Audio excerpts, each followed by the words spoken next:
बोलती है? अरे मैं तो पैसे बचाने के बारे में सोचता हूँ, तुम्हें अच्छा। पता ही है। और देखो हमारे जो सिलेंडर है ना, हाँ। वो 20 दिन चलता है, बोलती है कि महीना चलना चाहिए। अब इसमें मैं क्या कर सकता हूँ भैया? तो भाभी ने क्या बोला इस पे? अरे बोलती है प्रेशर कुकर में खाना बनाओ। प्रेशर कुकर में खाना बनाओ? हाँ जी। अच्छा, और क्या बोला? फ्रीज से जब खाना निकालते हो तो सीधा हाँ। गैस पे ना रखो। अच्छा हाँ, कहती है उसको थोड़ा वेट रखो, वेट करो और फिर रखो। अच्छा, तो ये सब तुम्हें गलत लगा? हाँ जी। और नहीं। कहती है एक साथ खाना खाओ। अगर हम साथ एक साथ खाना खाएंगे तो बार बार गैस नहीं जलेगी। अच्छा, तो एक बार बताओ, तुम पढ़े लिखे हो? अरे भैया PhD की है, PhD। अरे तू इसमें जाके। अरे भाई साहब, काहे की PhD करी है? इससे अच्छा तो भाभी जी है, जिन्हें कम से कम इतना तो ज्ञान है कि जब भी गैस में खाना बनाते हैं तो प्रेशर कुकर में बनाओ, जब भी बनाना हो तो ढक्कन ढककर खाना बनाओ, और अगर खाना उबलने लगे तो भाप कम कर दो। इतनी जानकारी तो सबको है भाई साहब यहाँ पे। अब क्या करें भैया, आप ही बताओ ना। अरे भाई साहब, आपको इतनी जानकारी मालूम है तो इससे पता क्या होगा? क्या होगा भैया? 15 से 20% गैस बचेगी भाई साहब आपकी। क्या बात करते हो? जो आपकी 20 दिन गैस चल रही है वो 30 दिन चलेगी, पूरा महीना भर हो गया। अरे इससे तो मेरे पैसे बच गए भाई। तो जाओ ना, फटाफट भाभी जी को बुलाओ। अरे अभी जाते हैं भाई, अभी जाते हैं। जल्दी जाओ। ये जाओ। तो भाई साहब, आप सभी के सामने ये जो छोटा सा नुक्कड़ नाटक था, इसका केवल मकसद इतना था कि हम फ्यूल को किस तरीके से बचाएं, चाहे वो किसी भी प्रकार की गैस हो या ऊर्जा हो, हम उसका इस्तेमाल कैसे करें, इसके बारे में जानकारी है। हम भी सुनते आते हैं कि ऊर्जा क्या होती है, कैसी होती है। हम कहते हैं कि भैया इस इंसान में बहुत सारी ऊर्जा है, ये ऊर्जावान व्यक्ति है, बहुत ताकतवर है, तो वो सब इसीलिए कि वो अच्छा खाना खाते हैं। लेकिन हम कई जगह सुनते भी आते हैं कि ऊर्जा एक सीमित मात्रा में है। दरअसल में ऊर्जा होती क्या है? ऊर्जा के कई तरीके की होती है। सौर ऊर्जा होती है, रासायनिक ऊर्जा होती है, और उसमें ऊर्जा के भाग हम 2 भागों में बांटते हैं, गैर अक्षय ऊर्जा और अक्षय ऊर्जा। गैर अक्षय ऊर्जा वो होती है जब जमीन में कोई चीज होती है, जीव जंतु मरे, कुछ भी मरे, वो परत दर परत दबते चले गए। उसमें जो कोयला, पेट्रोल बना, डीजल बना, ये सब इसमें आ जाते हैं। अक्षय ऊर्जा में भी होती है कि भैया किसी तरल पदार्थ हो गया, जो हम ये सौर ऊर्जा की बात करते हैं या रासायनिक ऊर्जा की बात करते हैं, ये इसमें शामिल होता है। इस तरीके से भाई साहब, अब तेल की जो कहानी होती है वो भी ये है। हम तेल के बारे में आज बात कर रहे हैं और ये प्रोग्राम भी इसी के ऊपर है, पेट्रोल डीजल के ही ऊपर है। तो इसका सबसे बड़ा मकसद है कि तेल के बारे में पहले जान लेते हैं। तेल की जो कहानी है भाई साहब, ऐसा होता है कि हमें ये कैसे पता चला और हम यहाँ तक पहुँचे कैसे, इसके बारे में जानना ज़रूरी है। बिल्कुल सही बात है। सही बात है भाई साहब। बिल्कुल सही बात। तो होता क्या है कि जब पहले कभी कई सदी पहले, 150 साल 300 साल पहले, जब जीव जंतु मरे होंगे, लकड़ियाँ टूटती है तो वो परत दर परत दबती जाती है, और उसके कारण क्या होता है कि एक कोशिका होती है जीव जंतु में, जिसके कारण कि एक काला तरल पदार्थ बन जाता है। उसी से हम डीजल और पेट्रोल बनाते हैं भाई साहब। तो इनसे हम डीजल और पेट्रोल बनाते हैं। तो इसीलिए अब सीमित मात्रा में अगर हम इस जन्म में ये खर्च कर देंगे तो आने वाली जो पीढ़ी होती है उसको ये चीज़ नहीं मिलेगी, क्योंकि इसको बनने में बहुत सारा समय लगता है। इसीलिए हम आज केवल इसको बचाने के लिए सोच रहे हैं। दूसरी तरफ हम जो भट्टियाँ इस्तेमाल करते हैं, कारखाने इस्तेमाल करते हैं, उसमें जो मशीनें होती हैं, अगर वो पुरानी होती है तो हम सोचते हैं कि उसे वैसे ही चला लें, पैसे ना खर्च करें, लेकिन इससे भी ऊर्जा का बहुत सारा वेस्टेज होती है। तो हम केवल नुकसान अपना, तो हम सोचते हैं कि हमारा नुकसान नहीं हो रहा, लेकिन हम अपना नुकसान करने के साथ साथ इस ऊर्जा को भी नष्ट कर रहे हैं। जो भट्टियाँ होती हैं, जब चिमनियाँ जलती हैं तो ध्यान रखा करें कि हवा का जो दबाव होता है वो ज़्यादा नहीं होना चाहिए। सभी किसान लोग इधर उधर काम करते हैं, ट्रैक्टर का इस्तेमाल करते हैं, तो इन चीज़ों में भी ध्यान देना चाहिए कि जो ट्रैक्टर होता है, ट्रैक्टर के जो टायर होते हैं, अगर वो फिसल रहे हैं तो उसमें भी ऊर्जा का नष्ट होना संभव है। इसी तरीके से कि अगर ट्रैक्टरों में धुआं ज़्यादा निकल रहा है तो उसकी जांच करवाएं, इंजन को समय समय पर जांच ज़रूर करवाएं। कभी भी कोई गाड़ी हो, कोई भी चीज़ हो, उसे कंटिन्यूटी ना चलाएं। काफ़ी सालों तक चला रहे हो या ऐसे चलाए जा रहे हो तो उसमें भी ऊर्जा नष्ट तो होगी, फ्यूल बर्बाद होगा ही होगा। तो हमेशा ध्यान रखें, फ्यूल को बर्बाद कभी ना करें। और जो भी आप गाड़ी भरवाते हैं, फ्यूल भरवाते हैं, तो हमेशा अपनी टंकी को इस तरीके से बंद करें कि वो रबड़ की सील में अच्छे से बंद हो जाए, ताकि उसकी जो हवा होती है वो बाहर ना निकले, उछले तो बूंद ना गिरे। अक्सर ट्रकों में, ट्रक जो होते हैं उनमें ये होता है कि हम टंकी एक बार भर देते हैं तो वो जगह जगह बूंद करके गिरता रहता है और हमें पता भी नहीं चलता कि कब से 2 या 3 हज़ार का हमने डीजल या पेट्रोल बर्बाद कर दिया। तो ये छोटी छोटी जानकारियाँ होती है, इसी माध्यम से हमें ये सब चीज़ समझनी चाहिए कि आज हम ऐसे वेस्ट कर रहे हैं, कल को कुछ और दिन आएगा तो हमें ये सब चीज़ें नहीं मिलेंगी। तो हम सब यही चाहते हैं कि इसको बचाएं, और हम ये प्रोग्राम इसीलिए कर रहे हैं कि अगर आप सब में से कुछ लोग भी अगर इस चीज़ को अपना ले, दिल से अपना ले और इस ओर कार्य करें, तो हमारे लिए भी अच्छा होगा। जो हम यहाँ वहाँ प्रोग्राम करते हैं तो हमें भी मिलेगा, कम से कम इतने लोगों तक हम बात पहुँचा पाएंगे और ये हमारे लिए बहुत अच्छी बात होगी। इससे ज़्यादा हमें कुछ नहीं है। तो आप सभी लोगों का धन्यवाद।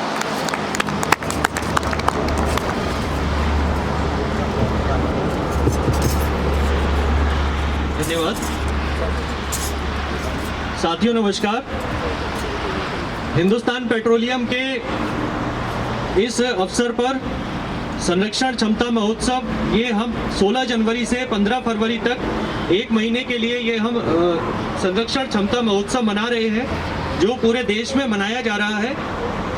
इस संरक्षण क्षमता महोत्सव के तहत हमारा जो मूल उद्देश्य हमारा ये है कि जो हमारा तेल का व्यर्थ व्यय होता है, उसका जो व्यर्थ उपयोग है उसको हम कम कर सकें और इसके साथ साथ जो तेल के अन्य बेहतर विकल्प हैं, जो रिन्यूएबल एनर्जी सोर्सेज हैं, उनको हम ज़्यादा से ज़्यादा बढ़ावा दे सकें। तो ये हमारा पूरे एक महीने तक ये हमारा महोत्सव मनाया जा रहा है। इस अवसर पर आज हमारे बीच हमारे गुरुग्राम क्षेत्रीय कार्यालय के उप महाप्रबंधक श्री अरविंद गोविल सर उपस्थित हैं। इसके अलावा हमारे काफ़ी डीलरगण, हमारे ग्राहक और हमारे अन्य HPCL के अधिकारी जो आपसे इस बारे में चर्चा करेंगे, वो सभी यहाँ पर उपस्थित हैं। मैं उनका सभी का हार्दिक स्वागत करता हूँ।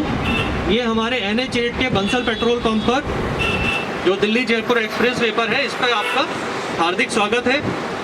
साथियों, जो सक्षम का हमारा मूल उद्देश्य है, मूल भावना हमारा यही है कि तेल का जो व्यर्थ व्यय है उसको हम कम करें। इसके साथ साथ जो हमारा इसका सक्षम का थीम है, हमारा थीम है क्लीन एंड ग्रीन एनर्जी, यानी कि हरित एवं स्वच्छ ऊर्जा। तो हमारा प्रमुख उद्देश्य हमारा यही बनता है कि जो हमारी जो रिन्यूएबल एनर्जी सोर्सेज है उनको हम ज़्यादा से ज़्यादा बढ़ावा दें और जो हमारा तेल पेट्रोलियम पदार्थ जो हमारे पास सीमित संसाधन है उनका हम व्यर्थ उपयोग ना होने दें, उनको हम ज़्यादा से ज़्यादा बचाव करें उनका। इस अवसर पर मैं अपने गुरुग्राम क्षेत्रीय कार्यालय के उप महाप्रबंधक अरविंद गोविल सर को रिक्वेस्ट करूंगा कि वो यहाँ पर आकर सबको जो है जागरूक करें और इसके बारे में अपने विचार व्यक्त करें। Thank you Ravi. Bansal petroleum Binola NH8 पे सभी लोग जो आए हुए हैं, आपका मैं स्वागत करता हूँ। धन्यवाद हमारी नुक्कड़ नाटक टीम का। तो हमको मानेसर में हमने एक छोटा सा प्रोग्राम किया था और फिर वापस वो एक इंडस्ट्रियल सेगमेंट था हमारा, यहाँ पे एक हाईवे ट्रकिंग सेगमेंट है। तो दोनों के माध्यम से हम ये छोटा छोटा संदेश इस पूरे माह के जो सेलिब्रेशंस हैं उनका पहुंचा रहे हैं कि एज अ मार्केटिंग कंपनी ना सिर्फ ज़्यादा से ज़्यादा तेल बेचना हमारा एक उद्देश्य है, होना भी चाहिए, क्योंकि वहीं से हम एक अपना प्रॉफिट कहें या जीविका कहें हम सभी लोगों की वो चलती है। लेकिन जो हम ज़्यादा से ज़्यादा तेल बेचने की बात कर रहे हैं उसका प्रॉपर इस्तेमाल, आपको माइलेज अच्छा मिले, आपको माल पूरा मिले, आपको माल की क्वालिटी अच्छी मिले, ये भी हमारा एक जिम्मेवारी है। और जहाँ तक नुक्कड़ नाटक की टीम ने अपने स्किट के माध्यम से बताया, अगर गृहिणियाँ हैं, जो हमारा जो LPG का डिवीज़न है वो बात करता है कॉलोनियों में जाके, RWAs में जाके कैसे कुकिंग टिप्स अच्छी करें ताकि सिलेंडर ज़्यादा से ज़्यादा चले, 20 से 30 दिन जो उन्होंने बताने की कोशिश की। इसी जर्नी में आज मेरे साथ सेल्स अफसर रहेंगे जो आपको बताएंगे कि आप कैसे बहुत ही कम समय में और बहुत ही सुचारू रूप से चेक कर सकते हैं कि आपको दी गई मात्रा और आपको दी गई क्वालिटी वो ठीक है कि नहीं है।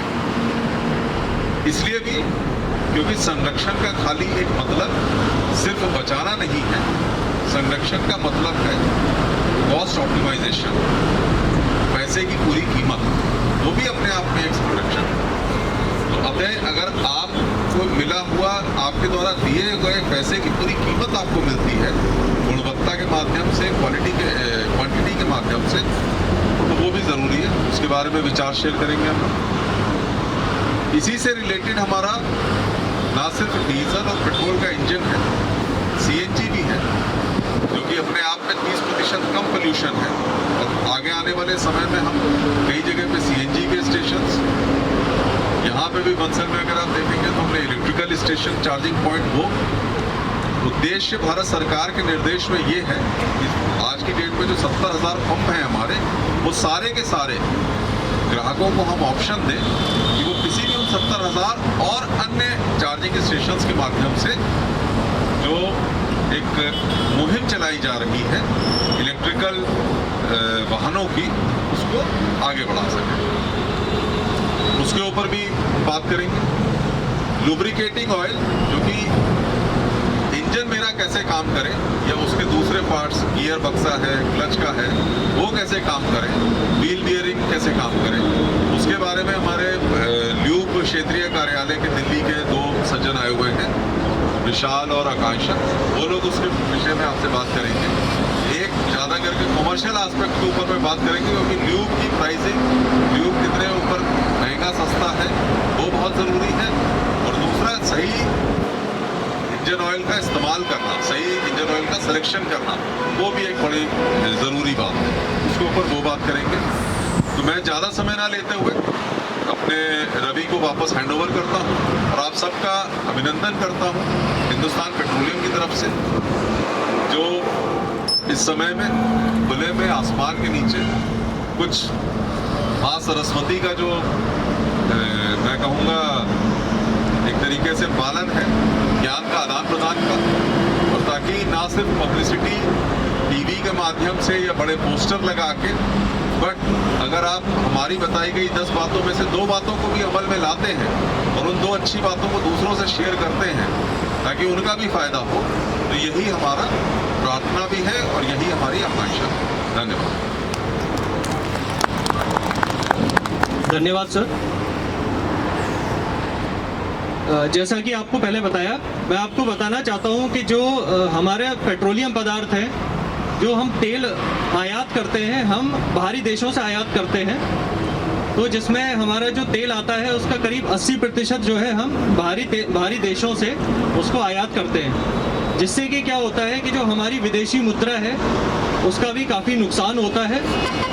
तो इसके लिए जो हमारे माननीय प्रधानमंत्री जी का जो लक्ष्य है आत्मनिर्भर भारत का, वो लक्ष्य यही है। वो लक्ष्य तभी पूरा हो पाएगा जब हमारे पास जो हमारे संसाधन मौजूद हैं हमारे देश में, उनका हम ज़्यादा से ज़्यादा उपयोग करेंगे और विदेशों से जो हमारा आयात होता है उस पर हमारा निर्भरता कम होगा।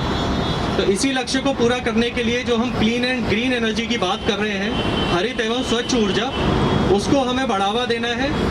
उसमें हमारा एक सौर ऊर्जा है। सौर ऊर्जा जैसे कि हमारे HPCL के भी काफ़ी पेट्रोल पंपों पर आप देखेंगे सोलर प्लांट लगे हुए हैं, तो उसका उद्देश्य यही है कि उससे धन की बचत होती है। इसके साथ साथ इसमें बिजली की बचत होती है, क्योंकि बिजली हमारी थर्मल पावर प्लांट में कोल के थ्रू हमारी बिजली उत्पन्न होती है।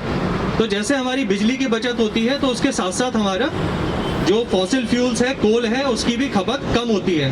तो इससे प्रदूषण में भी कमी होती है और साथ के साथ जो हमारी ग्रीन एनर्जी है उसमें भी बढ़ोतरी होती है।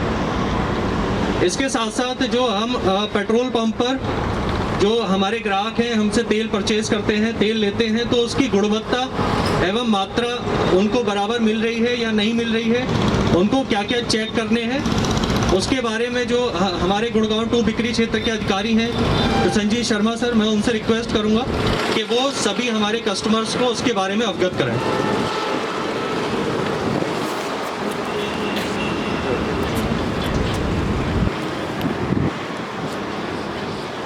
नमस्कार, मैं प्रशांत शर्मा गुड़गांव 2 के सेल्स ऑफिसर हूँ।